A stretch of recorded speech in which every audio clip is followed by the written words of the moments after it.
जय हिंद, नमस्कार फ्रेंड। ज्योति क्लासेस में आप सभी का एक बार फिर से स्वागत है। हेलो दोस्तों, कैसे हैं आप सभी? आई होप आप सभी बहुत ही अच्छे होंगे, स्वस्थ होंगे, स्टडी अपनी कंटिन्यू कर रहे होंगे। चलते हैं हमारी आज की मॉर्निंग की क्लास की तरफ। सभी को सुप्रभात, गुड मॉर्निंग। देखते हैं आज के दिन क्या है कुछ खास। तो फ्रेंड्स, आज हो गया 18 जुलाई। जी हाँ, आज कौन सी डेट है? आज है 18 जुलाई। और 18 जुलाई के बारे में हम चर्चा कर लेते हैं कि आज के दिवस को हम किस डे के रूप में सेलिब्रेट करते हैं। देन चलते हैं हमारी क्लास की तरफ। तो वैसे तो हर दिन कुछ ना कुछ इम्पोर्टेंट होता ही है, बट हम उसी डे के बारे में चर्चा करते हैं जो एग्जाम की दृष्टि से महत्वपूर्ण होता है। तो फ्रेंड्स, ध्यान दीजिएगा, आज 18 जुलाई को नेल्सन मंडेला अंतर्राष्ट्रीय दिवस मनाया जाता है। जी हाँ, कौन सा डे मनाया जाता है? तो नेल्सन मंडेला अंतर्राष्ट्रीय दिवस मनाया जाता है। यह दिन संयुक्त राष्ट्र यूएन द्वारा घोषित किया गया। 18 जुलाई को नेल्सन मंडेला के जन्मदिन के अवसर पर इस दिवस को मनाया जाता है। और इस दिवस को मनाने का उद्देश्य क्या है कि हम क्यों नेल्सन मंडेला अंतर्राष्ट्रीय दिवस मनाते हैं, ये भी आपको पता होना चाहिए।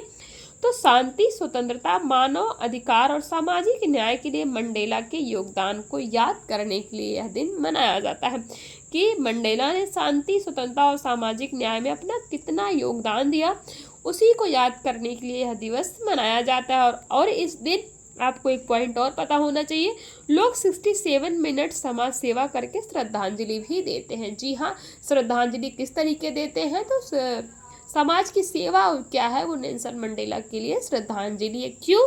क्योंकि 67 ईयर्स तक मानवता की सेवा में उन्होंने लगाया था। जी हाँ, 67 मिनट की श्रद्धांजलि 18 जुलाई को क्यों नेल्सन मंडेला को दी जाती है? क्योंकि उन्होंने 67 ईयर्स मानवता की सेवा यानी कि समाज की सेवा में अपना लगाया था। तो इसीलिए 67 मिनट की आज के दिन उनको श्रद्धांजलि भी दी जाती है। तो आई होप नेल्सन मंडेला से इम्पोर्टेंट जितने भी पॉइंट होंगे, क्वेश्चन थे, वो सारे ही हमने डिस्कस कर लिए। आज की जो हमने बात की आज के दिवस के बारे में, अच्छे से आपको ये पता चल गया होगा। अब चलते हैं हमारी क्लास की तरफ। जैसा कि आप सभी जानते हैं, इस चैनल के माध्यम से हम अभी कर रहे हैं होम साइंस की सीरीज, जिसमें क्लास 6 से 12th की बुक को कवर कर रहे हैं। और अभी तक फ्रेंड्स क्लास 6 से 11 तक की पढ़ाई हमने कंप्लीट कर ली है। हम आगे क्लास 12th में, आई होप आपने हमारी सारी प्रीवियस क्लासेस देखी होगी। नहीं देखी है तो प्लेलिस्ट में जाइए, क्लासेस वाइज प्लेलिस्ट आपको प्रोवाइड कराई गई है, जिनके माध्यम से आप हर एक क्लास को देख करके अपने सारे ही कॉन्सेप्ट क्लियर कर सकते हैं, आपको जिस भी क्लास में जो भी डाउट हो। क्योंकि सारे ही टॉपिक हमने बहुत ही डिटेल में पढ़े हैं। इतने डिटेल में पढ़ने का एक ही उद्देश्य है, एक बार आप इस सीरीज़ को देखिए, अच्छी तरीके से समझिए, ताकि होम साइंस से रिलेटेड कोई भी डाउट आपके माइंड में ना बचे। जी हाँ, अगर आप अच्छे से सीरीज़ को देखते हैं और समझ के देखते हैं, तो मैं ये श्योर हूँ कि आपको कोई भी डाउट नहीं रह जाएगा। भले ही किसी वर्ड, किसी सेंटेंस को आपको लगे कि हाँ समझ में नहीं आया, तो आप उसकी क्यूरी कमेंट के माध्यम से आप ले सकते हैं, अन्यथा कोई डाउट आपको नहीं रह जाएगा। एक बार अच्छी सी सीरीज़ को देखिए। चाहे आप किसी भी क्लास के लर्नर्स हैं, चाहे किसी कॉम्पिटिटिव एग्जाम की तैयारी कर रहे हैं, या फिर किसी भी फील्ड में होम साइंस अपना करियर देख रहे हैं, सभी के लिए सीरीज़ काफ़ी हेल्पफुल होने वाली है। तो प्लीज़ चैनल पर फर्स्ट टाइम विजिट किए, चैनल को लाइक, शेयर और सब्सक्राइब कर दें। साथ ही साथ बेल आइकन प्रेस करके नोटिफिकेशन बेल को ऑन करें। क्यों? क्योंकि जब भी क्लास अपलोड हो तो आपको जो है नोटिफिकेशन प्राप्त हो सके। तो ये तो हमने कुछ बातें कर ली आज के डे के बारे में, यानी कि 18 जुलाई को क्या कुछ खास है, और हमारी सीरीज़ के बारे में कि हम क्या पढ़ रहे हैं और क्यों पढ़ रहे हैं। अब चलते हैं क्लास की तरफ। क्लास में आज हम करेंगे फ्रेंड्स, जैसे हमने आपको बताया क्लास 12th हम कर रहे हैं, उसमें चैप्टर 8 कर रहे हैं। आज हम इसमें देखेंगे डिजाइन के सिद्धांत। डिज़ाइन के सिद्धांत पर हम चर्चा करेंगे। प्रीवियस में हमने क्या पढ़ा है, एक बार उसका क्विक रिवीजन कर लेते हैं। तो फ्रेंड्स, प्रीवियस क्लास में हमने देखा था बुनावट के बारे में हमने पढ़ा था, यानी कि टेक्सचर के बारे में हमने पढ़ा था कि कपड़ा कैसे आप बुनावट को मतलब कैसे समझ सकते हैं। तो कई माध्यमों से समझ सकते हैं, कैसे कपड़ा कैसे दिखाई देता है, कपड़े की प्रकृति कैसी है, कपड़ा छूने पर कैसा लगता है, कपड़े की बुनावट का निर्धारण करने वाले कारक भी हमने पढ़े थे। रेखा के बारे में हमने जाना था, है रेखा कितने प्रकार की होती है, 2 प्रकार की हमने देखी थी, सरल रेखा या जिसको हम सिंपल लाइंस बोलते हैं, वक्र रेखा, और कर्व्ड लाइन यानी कि वक्र रेखा। यानी कर्व्ड लाइन, यानी कि 2 तरह की लाइन हमने देखी थी। सरल रेखा में भी 3 प्रकार की लाइनों पे हमने चर्चा की थी। ऊर्ध्वाधर लंबवत रेखाएं, क्षैतिज रेखाएं, तिरछी या विकर्ण रेखाएं। आकृतियां या आकार भी हमने पढ़ा था। आकृतियों के मूलभूत समूह के बारे में भी हमने चर्चा की थी। तो ये हमारी प्रीवियस क्लास थी। ये सारे ही टॉपिक्स हमने कवर किए थे हमारी प्रीवियस क्लास के माध्यम से, जो कि स्टरडे इवनिंग 7 o'clock को हुई थी, जैसा आप सभी जानते हैं। डेली हम 7 बजे और सुबह 9 बजे की हमारी 2 क्लासेस होती हैं। तो कल शाम के 7 बजे की क्लास में हमने इन सारे ही टॉपिक पे चर्चा की, जो अभी आपको बताया। अब चलते हैं आज की क्लास में। हमने बहुत सारी चीज़ें देख ली। अब देखते हैं डिज़ाइन के सिद्धांत के बारे में पढ़ते हैं। तो डिज़ाइन के सिद्धांत यानी कि प्रिंसिपल्स ऑफ डिज़ाइन क्या है? तो डिज़ाइन के सिद्धांत वे नियम हैं जो संचालन करते हैं कि किस प्रकार उच्चतम तरीके से डिज़ाइन के तत्वों को परस्पर मिलाया जाए। प्रत्येक सिद्धांत एक पृथक अस्तित्व रखता है। डिज़ाइन के सिद्धांत निम्नलिखित है। पहला है अनुपात यानी कि प्रपोर्शन, जिसको हम बोलते हैं क्या? प्रपोर्शन है। तो अनुपात का अर्थ क्या है? तो अनुपात का अर्थ वस्तु के एक भाग का दूसरे भाग से संबंध होता है। जी हाँ, आपको पता होना चाहिए कि अनुपात क्या होता है। तो अनुपात का मीनिंग ही होता है कि वस्तु के एक भाग का दूसरे भाग से संबंध होना ही क्या है? अनुपात है। एक अच्छा डिजाइन सरल विश्लेषण नहीं होने देता है। तत्वों की इतनी कुशलता पूर्वक सम्मिलित किया जाता है कि जहां से एक समाप्त होता है और दूसरा प्रारंभ होता है, वह वास्तव में प्रकट नहीं होता। यह संबंध आपाम, रंग, आकृति और बनावट में सृजित किया जा सकता है। यह सामान्यतः स्वर्णिम माध्य के अनुपात पर आधारित होता है, जिसे 3:5:6 से 5:8:13 और इसी प्रकार के अन्य अनुपातों से प्रदर्शित किया जाता है। ये देखिए ना, ये अनुपात का साइन है, 2 डॉट आप देख रहे हैं, इसी को हम अनुपात बोलते हैं। तो छोटे भाग में 3 का बड़े भाग 5 से वही संबंध है जो बड़े भाग 5 का पूर्ण भाग 8 से है। क्या हमने पढ़ा? छोटे भाग 3 का बड़े भाग 5, ये देखिए ना, ये छोटे भाग 3 का बड़े भाग 5 से वही संबंध है जो बड़े भाग 5 का पूर्ण भाग 8 से होता है। पोशाक की क्षैतिज रूप से 3:5, 5:8 या 8:13 भाग में बांटा गया है। कितने में बांटा गया है? तो पोशाक को क्षैतिज रूप से 3:5, 5:8 और 8:13 भाग में बांटा गया। ये भाग कमर रेखा, योक, कंधों का भाग और किनारे की रेखा पर दृष्टिगत होते हैं। यदि ब्लाउज, स्कर्ट और संपूर्ण शरीर 3:5:8 का अनुपात प्रदर्शित करता है तो पोशाक देखने में अच्छी लगती है। पता होना चाहिए आपको कि पोशाक देखने में कब अच्छी लगती है। यदि ब्लाउज, स्कर्ट और संपूर्ण शरीर 3:5:8 का अनुपात प्रदर्शित करता है तो जो भी आपने पहन रखा है वो पोशाक देखने में अच्छी लगती है। उदाहरण के लिए एक स्कर्ट और ब्लाउज पोशाक में ब्लाउज 3% प्रदर्शित करता। ध्यान दीजिएगा, उदाहरण क्या देखा हमने? एक स्कर्ट और ब्लाउज पोशाक में ब्लाउज 3 प्रदर्शित करता है, स्कर्ट 5 प्रदर्शित करता है और संयुक्त प्रभाव 8 प्रदर्शित करता है। इसी प्रकार एक कमीज पैंट पोशाक में कमीज 5 को दर्शाए और पैंट 8 को दर्शाए तथा 13 से संयुक्त प्रभाव उत्पन्न हो। रंग, बुनावट व आकृति का अनुपात देख लेते हैं। तो रंग का अनुपात स्वर्णिम माध्य का उपयोग करते हुए रंग का अनुपात उत्पन्न करने के लिए कमीज और पैंट के विभिन्न रंग पहने जा सकते हैं। बुनावट का अनुपात यह तब प्राप्त होता है जब पोशाक बनाने वाली सामग्री की विभिन्न बुनावटें पोशाक पहनने वाले व्यक्ति का साइज बढ़ा या घटा देती है। जैसे एक पतले व्यक्ति पर मोटी बुनावट वाली पोशाक अच्छी नहीं लगती। नेक्स्ट है आकृति तथा रूप का अनुपात।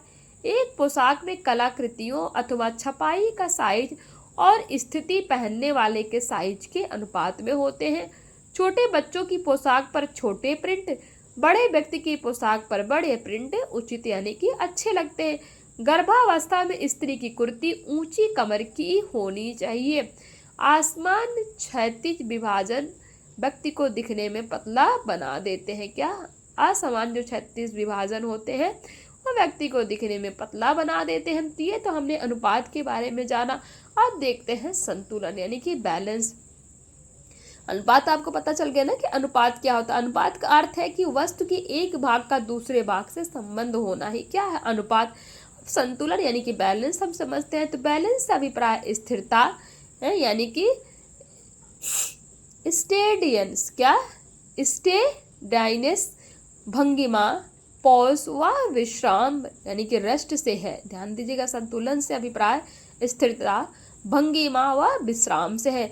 जब विभिन्न प्रकार की रेखाओं, रंगों व आकृतियों को परिधान के मध्य बिंदु के चारों ओर इस प्रकार से व्यवस्थित किया जाता है कि परिधान के मध्य से दोनों ओर स्थिरता, विश्राम व बराबरी का एहसास हो, तो उसे संतुलन कहते हैं। ध्यान दीजिएगा, क्या हमने पढ़ा कि परिधान के मध्य से, जो भी आप परिधान धारण करते हैं, जो भी आप कपड़ा पहनते हैं, तो उनके मध्य से दोनों ओर स्थिरता, विश्राम और बराबरी का एहसास हो, तो उसे ही संतुलन कहते हैं। जिस प्रकार जीवन के लिए संतुलन आधारभूत है, उसी प्रकार परिधान के लिए डिजाइन में भी संतुलन आधारभूत है। डिजाइन में संतुलन इतना स्वाभाविक होता है कि हम इससे बिल्कुल अनभिज्ञ होते हैं, यानी कि हमें पता नहीं होता, परंतु जैसे ही संतुलन भंग होता है, यानी कि संतुलन बिगड़ता है, हमें डिजाइन अच्छी नहीं लगती। उदाहरण के लिए पोशाक के विभिन्न वस्त्रों जैसे सलवार व कमीज, पैंट व कमीज में जहाँ संतुलन होना आवश्यक है, वहाँ कमीज की लंबाई व चौड़ाई में संतुलन होना तथा कमीज के कपड़ों की डिजाइन में संतुलन होना भी आवश्यक है। संतुलन दो प्रकार से लगाया जा सकता है। जी हाँ, संतुलन कितने प्रकार से लाया जा सकता है? दो प्रकार से लाया जा सकता है। पहला है औपचारिक संतुलन यानी कि फॉर्मल बैलेंस, और दूसरा है अनौपचारिक संतुलन यानी कि इनफॉर्मल बैलेंस। तो देखते हैं औपचारिक और अनौपचारिक। जब परिधान यानी कि जो हमारे वस्त्र होते हैं, हमारे कपड़े होते हैं, तो परिधान के मध्य के दोनों ओर लगभग एक ही संरचना व अलंकारों का प्रयोग करते हैं, तो उससे औपचारिक संतुलन आता है। संतुलन लाने का यह सरल तरीका है, परंतु कई बार इससे एक रस्ता यानी कि मोनोटोनी आ जाती है। इस प्रकार के संतुलन द्वारा गरिमा व दृढ़ता आती है।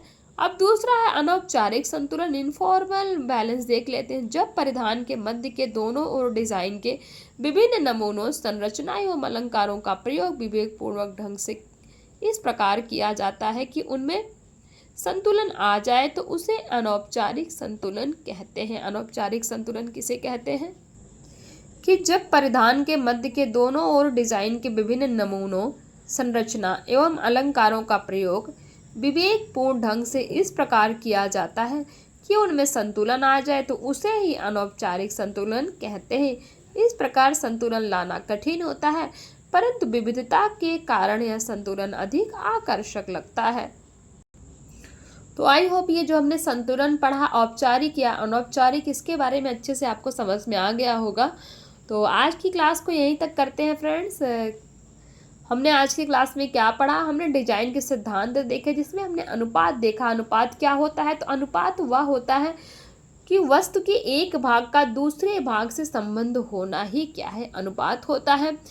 फिर हमने देखा रंग, बनावट व आकृति का अनुपात हमने समझा। फिर हमने जो दूसरा टॉपिक कंप्लीट किया, संतुलन। संतुलन के बारे में हमने पढ़ा कि संतुलन क्या है।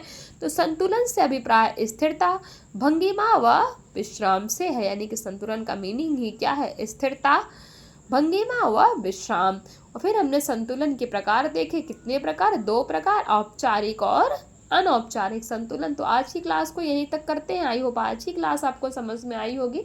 फिर भी कोई डाउट रह जाता है किसी वर्ड में, किसी भी सेंटेंस में, तो आप कमेंट के माध्यम से पूछ सकते हैं। आपके हर एक डाउट को सॉल्व किया जाएगा। और हाँ फ्रेंड्स, यहाँ पे जो हमने पढ़ा ना अनुपात के बारे में, तो ये आपको समझ में आया होगा जहाँ तक मुझे लगता है। फिर भी अगर ये चीज़ें समझ में नहीं आई हो ना अनुपात वाला, तो आप बताइएगा। इसकी अनुपात की एक अलग से क्लास आपको प्रोवाइड कराई जाएगी, यानी कि उसमें हम सिर्फ अनुपात के बारे में ही पढ़ेंगे। अनुपात होता क्या है मैं आपको बहुत ही अच्छी तरीके से समझाऊंगी। अगर आपको रिक्वायरमेंट है तो, अन्यथा समझ में आ गया होगा तो फिर तो कोई बात ही नहीं है। नहीं आया है तो प्लीज़ कमेंट करके बताइए ये अगर ये अनुपात समझ में नहीं आया है, क्योंकि हम मैथ में हम सभी ने हमने पढ़ रखा है कि अनुपात यानी कि प्रपोजन क्या होता है, तो इसके बारे में हमने पढ़ रखा है। और अगर नहीं आपको फिर भी आता है तो आप बताइए, आपको डिटेल में और ही अच्छे से ये समझाया जाएगा। एक अलग क्लास आपकी अनुपात यानी कि प्रपोर्शन की ही होगी। तो ये बताइएगा अगर आपको यहाँ पे डाउट लगता है, अन्यथा मुझे लगता है कि सारी चीज़ें आपको समझ में आ गई होंगी। फिर भी कोई डाउट है तो कमेंट करके बताइएगा। तो मिलते हैं हमारे नेक्स्ट क्लास में एक नए टॉपिक के साथ। तब तक के लिए जय हिंद, नमस्कार। हंसते रहिए, मुस्कुराते रहिए, एक दूसरे की हेल्प करते रहिए। और हाँ, अगर कहीं पे भी कोई डाउट होता है तो कमेंट के माध्यम से आप पूछ सकते हैं, आपकी हर एक क्यूरी सॉल्व की जाएगी। बट प्लीज़ फ्रेंड, आप सभी से रिक्वेस्ट है कि अपनी राय हमें अवश्य बताया करिए, क्योंकि जब तक आप अपनी राय नहीं बताएंगे तो हमें कुछ पता नहीं लगता कि आपको चीज़ें समझ में आ रही हैं कि नहीं आ रही है। और अगर आप अपनी राय बताते हैं, अपना फीडबैक देते हैं, तो उससे हमें भी मोटिवेशन मिलता है और भी अच्छे तरीके से काम करने का मन करता है। आप सभी जानते हैं कि मोटिवेशन से इंसान और भी अच्छा करता है। तो ये मेरी एक छोटी सी कोशिश है, प्लीज़ सपोर्ट कीजिए और अपनी राय बताइए। जहाँ पे कुछ भी ऐसा है जो समझ में ना आया हो, कोई भी डाउट है तो आप पूछ सकते हैं। और मिलते हैं हमारी नेक्स्ट क्लास में। तब तक के लिए जय हिंद।